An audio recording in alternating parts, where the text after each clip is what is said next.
আমরা একটু ঘাড়ের ব্যায়াম করে নেব। এইটা প্রথমে এইটা করব, তারপরে এইগুলো তো করবই, তারপরে এগুলো 5 করে আমরা ঘাড়ের ব্যায়ামগুলো করব। এই যে এইগুলো আমাদের শীতকালে হঠাৎ হঠাৎ ব্যথা হয়ে যায়, এরকম কাঁধ নামবে না, কাঁধটা সোজা থাকবে, যেরকম আমরা বালিশে মাথা দিই এরমভাবে আমরা যাব। তারপরে আমরা এইটা করব, এটা করে নেব। এটা আমাদের স্পন্ডলাইটিসের ভালো ব্যায়াম, এটা আমরা করব।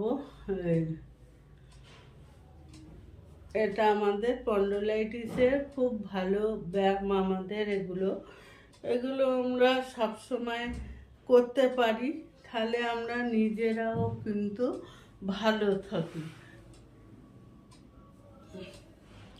এগুলো আমরা সবসময় করতে পারি। এই ব্যায়ামগুলো করলে আমাদের শরীরে সবারই কষ্ট একটা থাকে, সেই কষ্টটা দূর হয়ে যায়, কষ্টটা ভালো কাজ হয়।